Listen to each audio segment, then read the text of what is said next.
राधे राधे भक्तों, जय श्री कृष्णा, जय श्री बांके बिहारी लाल की जय।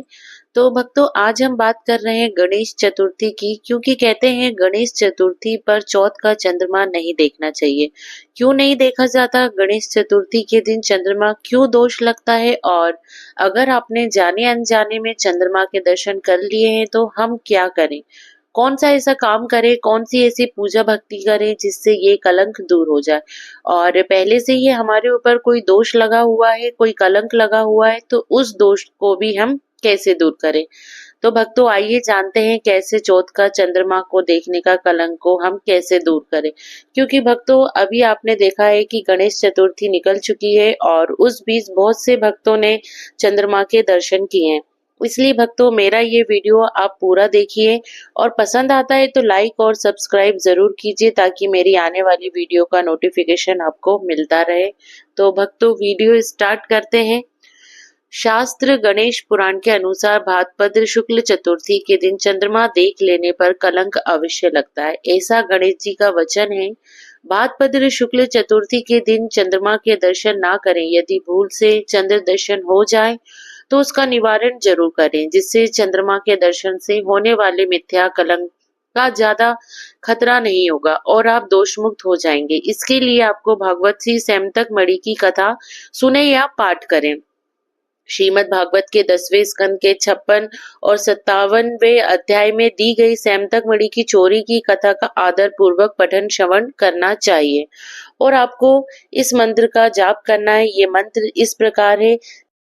सिंह प्रसेन मवधीत सिंहो जामवता हता सुकुमारक माम रोदिस्तव होश सैमतका।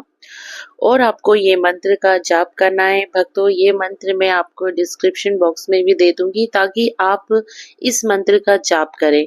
और इस मंत्र के जाप से आपका कुछ हद तक आपका कलंक है जो उसका प्रभाव कम होता जाएगा। इस मंत्र का 21 से 54 या 108 बार जाप करके पवित्र किया हुआ जल पीने से कलंक का प्रभाव कम होता है। तो भक्तों, इसका अर्थ भी मैं आपको बता देती हूँ कि सुंदर सलोने कुमार इस मणि के लिए सिंह ने प्रसेन को मारा है और जामवान ने उस सिंह का संहार किया है। अतः तुम रो मत, अब इस सैमतक मणि पर तुम्हारा ही अधिकार है। तो भक्तों, आपको इस मंत्र का जाप अवश्य करना है। इस मंत्र के जाप के बाद आपको सैमतक मणि की कथा को जरूर श्रवण करना है। तो भक्तों, अब मैं आपको सैमतक मणि की कथा सुनाती हूँ, जिसे आप भक्तों जरूर ही श्रवण करें, और ये कथा आप बीच में ना छोड़ें, इसे पूरा ही श्रवण करें। तो कथा इस प्रकार है। श्री सुखदेव जी कहते हैं राजा परीक्षित से कि सत्यजित ने श्री कृष्ण पर झूठा कलंक लगाया था। फिर उस अपराध का मार्जन करने के लिए उसने स्वयं तक मणि सहित अपनी कन्या सत्यभामा को भगवान श्री कृष्ण जी को सौंप दी। राजा परीक्षित ने पूछा कि भगवान सत्यजित ने भगवान श्री कृष्ण के प्रति क्या अपराध किया, उसे सैमतक मणि कहाँ से मिली, और उसने अपनी कन्या उन्हें क्यों दी। श्री सुखदेव जी महाराज जी कहते हैं, परीक्षित, सत्यजित भगवान सूर्य का बहुत बड़ा भक्त था। वे उसकी भक्ति से प्रसन्न होकर उसके प्रिय मित्र बन गए थे। सूर्य भगवान ने ही प्रसन्न होकर बड़े प्रेम से उसे सैमतक मणि दी थी। सत्यजित उस मणि को गले में धारण कर ऐसा चमकने लगा मानो स्वयं सूर्य ही हो। राजा परीक्षित, जब सत्यजित द्वारा वो द्वारिका आया, तब अत्यंत ही तेजस्विता के कारण लोग उसे पहचान न सके। दूर से ही उसे देखकर उसके तेज से लोगों की आंखें चौंधिया गई। लोगों ने समझा कि कदाचित स्वयं भगवान सूर्य आ रहे हैं। उन लोगों ने भगवान श्री कृष्ण के पास आकर उन्हें इस बात की सूचना दी। उस समय भगवान श्री कृष्ण चौसर खेल रहे थे। लोगों ने कहा, शंख चक्र गदाधारी नारायण कमल नयन दामोदर यदुवंश शिरोमणि गोविंद, आपको हमारा नमस्कार है। जगदीश्वर, देखिए, अपनी चमकीली किरणों से लोगों के नेत्रों को चौंधियाते हुए प्रचंडशय भगवान सूर्य आपके दर्शन करने आ रहे हैं। प्रभु, सभी श्रेष्ठ देवता त्रिलोकी में आपकी प्राप्ति का मार्ग ढूंढते रहते हैं, किंतु उसे पाते नहीं। आज आपको यदुवंश में छिपा हुआ जानकर स्वयं सूर्य नारायण आपके दर्शन करने आ रहे हैं। श्री सुखदेव जी कहते हैं, परीक्षित, अनजान पुरुषों की यह बात सुनकर कमल नयन भगवान श्री कृष्ण हंसने लगे। उन्होंने कहा, अरे ये सूर्यदेव नहीं है, यह तो सत्यजित हैं जो मणि के कारण इतना चमक रहा है। इसके बाद सत्यजित अपने समृद्ध घर में चला गया। घर पर उसके शुभागमन के उपलक्ष्य में मंगल उत्सव मनाया जा रहा था। उसने ब्राह्मणों के द्वारा सैमतक मणि को एक देव मंदिर में स्थापित कर दिया। परीक्षित, वह मणि प्रतिदिन 8 बार सोना दिया करती थी और जहां वह पूजित होकर रहती थी, वह दुर्भिक्ष, महामारी, ग्रह पीड़ा, सर्प भय, मानसिक और शारीरिक व्यथा तथा मायावियों का उपद्रव आदि किसी भी प्रकार का अशुभ नहीं होता था। एक बार भगवान श्री कृष्ण ने प्रसंगवश कहा, सत्यजित, तुम अपनी मणि राजा उग्रसेन को दे दो। परंतु वह इतना अर्थ लोलुप लोभी था कि भगवान की आज्ञा का उल्लंघन होगा इसका कुछ भी विचार ना करके उसे अस्वीकार कर दिया। एक दिन सत्यजित के भाई प्रसन्न ने उस परम प्रकाशमयी मणि को अपने गले में धारण कर लिया और घोड़े पर सवार होकर शिकार खेलने वन में चला गया। वहां एक सिंह ने घोड़े सहित प्रसन्न को मार डाला और उस मणि को छीन लिया। वह अभी पर्वत की गुफा में प्रवेश कर रहा था कि मणि के लिए ऋक्षराज जामवान ने उसे मार डाला। उन्होंने वह मणि अपनी गुफा में ले जाकर बच्चे को खेलने के लिए दे दी। अपने भाई प्रसेन के ना लौटने से सत्यजित को बड़ा दुख हुआ। वह कहने लगा, बहुत संभव है कि श्री कृष्ण ने ही मेरे भाई को मार डाला हो, क्योंकि वह मणि गले में डालकर वन में गया था। सत्यजित की यह बात सुनकर लोग आपस में कानाफूसी करने लगे। जब भगवान श्री कृष्ण ने सुना कि यह कलंक का टीका मेरे ही सर लगाया गया है, तब वे उसे धो बहाने के उद्देश्य से नगर के कुछ सभ्य पुरुषों को साथ लेके प्रसेन को ढूंढने के लिए वन में गए। वहां खोजते खोजते उन लोगों ने देखा कि घोर जंगल में सिंह ने प्रसेन और उसके घोड़े को मार डाला। जब वे लोग सिंह के पद चिन्ह देखते हुए आगे बढ़े तो देखा कि पर्वत पर एक रीछ ने सिंह को भी मार डाला। भगवान श्री कृष्ण ने सब लोगों को बाहर ही बिठा दिया और घोर अंधकार से भरी हुई ऋक्षराज की भयंकर गुफा में अकेले ही प्रवेश किया। भगवान ने वहां जाकर देखा कि श्रेष्ठ मणि सैमतक को बच्चों का खिलौना बना दिया गया है। वे उसे हार लेने की इच्छा से बच्चे के पास जा खड़े हुए। उस गुफा में एक अपरिचित मनुष्य को देखे बच्चे की धाएं भयभीत होकर चिल्ला उठी। उसकी चिल्लाहट सुनकर परम बली ऋक्षराज जामवान क्रोधित होकर वहां दौड़ आए।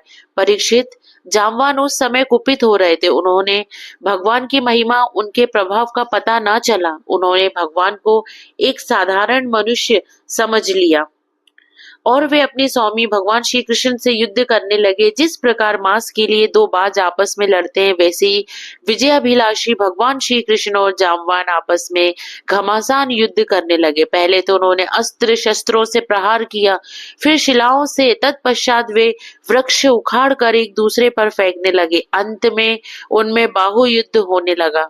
परीक्षित, वज्र प्रहार के समान कठोर घूसों से आपस में वे 28 दिन तक बिना विश्राम किए रात दिन लड़ते रहे। अंत में भगवान श्री कृष्ण के घूसों की चोट से जामवान के शरीर की एक एक गांठ टूट फूट गई। उत्साह जाता रहा, शरीर पसीने से लथपथ हो गया। तब उन्होंने अत्यंत विस्मित होकर भगवान श्री कृष्ण से कहा, प्रभु, मैं जान गया आप ही समस्त प्राणियों के स्वामी हैं, रक्षक हैं, पुराण पुरुष भगवान विष्णु हैं। आप ही सबके प्राण, इंद्रिय बल, मनोबल और शरीर बल हैं। आप विश्व के रचयिता, ब्रह्मा आदि को भी बनाने वाले हैं। बनाए हुए पदार्थों में भी सत्ता रूप से आप ही विराजमान हैं। काल के जितने भी अवयव हैं, उनके नियामक परम काल आप ही हैं और शरीर भेद से भिन्न भिन्न प्रतिमाएं अंतरात्माओं के परम आत्मा भी आप ही हैं। प्रभु, मुझे स्मरण है आपने अपने नेत्रों में तनिक सा क्रोध का भाव लेकर तिरछी दृष्टि से समुद्र की ओर देखा था। उस समय समुद्र के अंदर रहने वाले बड़े बड़े घड़ियाल और मगरमच्छ क्षुब्ध हो गए थे और समुद्र ने आपको मार्ग दे दिया था। तब आपने उस पर सेतु बांधकर सुंदर यश की स्थापना की तथा लंका का विध्वंस किया। आपके बाणों से राक्षसों के सिर कट कट कर पृथ्वी पर लौट रहे थे। अवश्य आप मेरे वे ही राम जी श्री कृष्ण के रूप में आए हैं। परीक्षित, जब वृक्षराज जामवान ने भगवान को पहचान लिया तब कमल नयन श्री कृष्ण ने अपने परम कल्याणकारी शीतल कर कमल को उनके शरीर पर फेर दिया और फिर अहेतु की कृपा से भरकर प्रेम युक्त गंभीर वाणी से अपने भक्त जामवान से कहा, वृक्षराज, मैं मणि के लिए ही तुम्हारी इस गुफा में आया हूँ। इस मणि के द्वारा मैं अपने पर लगे झूठे कलंक को मैं मिटाना चाहता हूँ। भगवान के ऐसा कहने पर जामवान ने बड़े आनंद से उनकी पूजा करने के लिए अपनी कन्या कुमारी जामवती को मणि के साथ उनके चरणों में समर्पित कर दिया।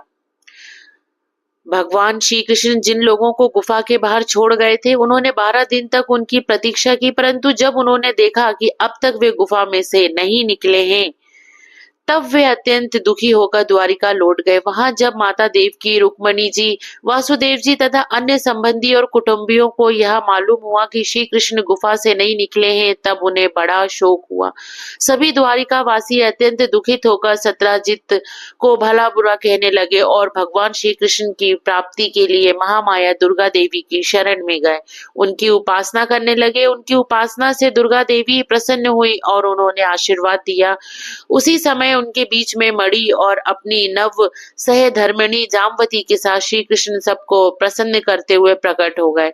सभी द्वारिकावासी भगवान श्री कृष्ण को पत्नी के साथ और गले में मणि धारण किए हुए देखकर परमानंद में मगन हो गए, मानो कोई मर कर लौट आया हो। तदंतर भगवान ने सत्राजित को राजसभा में महाराज उग्रसेन के पास बुलवाया और जिस मणि प्राप्त हुई थी वह सब कथा सुनाकर उन्होंने वह मणि सत्राजित को सौंप दी। सत्राजित अत्यंत लज्जित हो गया। मणि तो उसने ले ली, परंतु उसका मुंह लटक गया। अपने अपराध पर उसे बड़ा पश्चाताप हो रहा था। किसी प्रकार वह अपने घर पहुंचा। उसकी आंखों के सामने निरंतर उसका अपराध नाच रहा था। बलवान का विरोध करने के कारण वह भयभीत भी हो गया था। अब वह यही सोचता रहता कि मैं अपने अपराध का मार्जन कैसे करूं, मुझ पर भगवान श्री कृष्ण कैसे प्रसन्न होंगे, मैं क्या करूं, वो यही सोच रहा था। मैं ऐसा कौन सा काम करूं जिससे मेरा कल्याण हो और मुझे कोसे नहीं। सचमुच मैं अदूरदर्शी क्षुद्र हूँ। धन के लोभ से मैं बड़ी मूढ़ता का काम कर बैठा। अब मैं रमणियों में रत्न के समान अपनी कन्या सत्यभामा और वह सैमदग मणि दोनों ही श्री कृष्ण को दे दूं। यह उपाय बहुत अच्छा है। इसी से मेरा अपराध का मार्जन हो सकता है और कोई उपाय नहीं है। सत्राजित ने अपनी विवेक बुद्धि से ऐसा निश्चय करके स्वयं ही इसके लिए उद्योग किया और अपनी कन्या तथा सैमदग मणि दोनों ही ले जाकर श्री कृष्ण को अर्पण कर दी। सत्यभामा शील, स्वभाव, सुंदरता, उदारता आदि सद्गुणों से संपन्न थी। बहुत से लोग चाहते थे कि सत्यभामा हमें मिले और उन लोगों ने उन्हें मांगा भी था, परंतु अब भगवान श्री कृष्ण ने विधि पूर्वक उनका परिग्रह किया और परीक्षित, भगवान श्री कृष्ण ने सत्राजित से कहा, हम सैमदग मणि ना लेंगे। आप सूर्य भगवान के भक्त हैं, इसलिए वह आपके ही पास रहे। हम तो केवल उसके फल के अर्थात उससे निकले हुए सोने के अधिकारी हैं, वही आप हमें दे दिया करें। श्री सुखदेव जी कहते हैं, परीक्षित, यद्यपि भगवान श्री कृष्ण को इस बात का पता था कि लाक्षागृह की आंख से पांडवों का बाल भी बाका नहीं हुआ है, तथापि जब उन्होंने सुना कि कुंती और पांडवों जल मरे, तब उस समय का कुल परम परोचित व्यवहार करने के लिए वे बलराम जी के साथ हस्तिनापुर गए। वहां जाकर भीष्म पितामह, कृपाचार्य, विदुर, गांधारी और द्रोणाचार्य जी महाराज से मिलकर उनके साथ संवेदना सहानुभूति प्रकट की और उन लोगों से कहने लगे, हाय हाय, यह तो बड़े ही दुख की बात हुई। भगवान श्री कृष्ण के हस्तिनापुर चले जाने से द्वारिका में अक्रूर और कृत्यवर्मा को अवसर मिल गया। उन लोगों ने शतधन्वा से आकर कहा, तुम सत्राजित से मणि क्यों नहीं छीन लेते। सत्राजित ने अपनी श्रेष्ठ कन्या सत्यभामा का विवाह हमसे करने का वचन दिया था और अब उसने हम लोगों का तिरस्कार करके उसे श्री कृष्ण के साथ ब्याह दिया है। अब सत्राजित भी अपने भाई प्रसेन की तरह क्यों ना यमपुरी में जाए। शतधन्वा पापी था और अब तो उसकी मृत्यु भी उसके सिर पर नाच रही थी। अक्रूर और कृत्यवर्मा के इस प्रकार बहकाने पर शतधन्वा उनकी बातों में आ गया और उस महादुष्ट ने लोभवश सोए हुए सत्राजित को मार डाला। इस समय स्त्रियां अनाथ के समान रोने लगी और चिल्लाने लगी, परंतु शतधनवा ने उनकी ओर तनिक भी ध्यान न दिया। जैसे कसाई पशुओं की हत्या कर डालता है, वैसे वह सत्यजीत को मारकर और मणि लेके वहां से चंपत हो गया। सत्यभामा जी को यह देखकर कि मेरे पिता मार डाले गए हैं, बड़ा शोक हुआ और वे हाय पिताजी, मैं मारी गई, इस प्रकार पुकार पुकार कर विलाप करने लगी। बीच बीच में वे बेहोश हो जाती और होश में आने पर फिर विलाप करने लगती। इसके बाद उन्होंने अपने पिता के शव को तेल के कढ़ाई में रखवा दिया और आप हस्तिनापुर को गई। उन्होंने बड़े दुख से भगवान श्री कृष्ण को अपने पिता की हत्या का वार्तांत सुनाया। यद्यपि इन बातों को भगवान श्री कृष्ण पहले से जानते थे, परीक्षित, सर्वशक्तिमान भगवान श्री कृष्ण और बलराम जी सब सुनकर मनुष्यों की सी लीला करते हुए अपनी आंखों में आंसू भर लिए और विलाप करने लगे कि अहो, हम लोगों पर तो यह बहुत बड़ी विपत्ति आ पड़ी। इसके बाद भगवान श्री कृष्ण सत्यभामा जी और बलराम जी के साथ हस्तिनापुर से द्वारिका लौट आए और शतधनवा को मारने तथा उससे मणि छीनने का उद्योग करने लगे। जब शतधनवा को यह मालूम हुआ कि भगवान श्री कृष्ण मुझे मारने का उद्योग कर रहे हैं, तब वह बहुत डर गया और अपने प्राण बचाने के लिए उसने कृत्यवर्मा से सहायता मांगी। तब कृत्यवर्मा ने कहा, भगवान श्री कृष्ण और बलराम जी सर्वशक्तिमान ईश्वर है, मैं उनका सामना नहीं कर सकता। भला ऐसा कौन है जो उनके साथ बैर बांधकर इस लोक और परलोक में सकुशल रह सके। तुम जानते हो कि कंस उन्हीं से द्वेष करने के कारण राज्य लक्ष्मी को खो बैठा और अपने अनुयायियों के साथ मारा गया। जरासंध जैसे शूरवीर को भी उनके सामने 17 बार मैदान में हार कर बिना रथ के ही अपनी राजधानी में लौट जाना पड़ा था। जब कृत्यवर्मा ने उसे इस प्रकार टका सा जवाब दे दिया, तब शत्रुधनवा ने सहायता के लिए अक्रूर जी से प्रार्थना की। उन्होंने कहा, भाई, ऐसा कौन है जो सर्वशक्तिमान भगवान का बल पौरुष जानकर भी उनसे वैर विरोध ठाने, जो भगवान खेल खेल में ही इस विश्व की रचना, रक्षा और संहार करते हैं तथा जो कब क्या करना चाहते हैं, इस बात को माया से मोहित ब्रह्मा आदि विश्व विधाता भी नहीं समझ पाते। जिन्होंने 7 वर्ष की अवस्था में, जब वे निरे बालक थे, एक हाथ से ही गिरिराज गोवर्धन को उखाड़ लिया और जैसे नन्हे नन्हे बच्चे बरसाती छत्ते को उखाड़ कर हाथ में रख लेते हैं, वैसे ही खेल खेल में 7 दिनों तक उसे उठाए रखा। मैं तो उन भगवान श्री कृष्ण को नमस्कार करता हूँ, उनके क्रम अद्भुत है, वे अनंत अनादि एक रस और आत्म स्वरूप है, मैं उन्हें नमस्कार करता हूँ। जब इस प्रकार अक्रूर जी ने भी उसे कोरा जवाब दे दिया, तब शतधनवा ने सैमतक मणि उन्हीं के पास रख दी और आप 400 कोस लगातार चलने वाले घोड़े पर सवार होकर वहां से बड़ी ही फुर्ती से भागा। परीक्षित, भगवान श्री कृष्ण और बलराम दोनों भाई अपने उस रथ पर सवार हुए जिस पर गरुड़ चिन्ह से चिन्हित ध्वजा फहरा रही थी और बड़े वेग वाले घोड़े जुते हुए थे। अब उन्होंने अपने ससुर सत्यजीत को मारने वाले शतधनवा का पीछा किया। मिथिलापुरी के निकट एक उपवन में शतधनवा का घोड़ा गिर पड़ा। अब वहां उसे छोड़कर पैदल ही भागा। वह अत्यंत भयभीत हो गया था।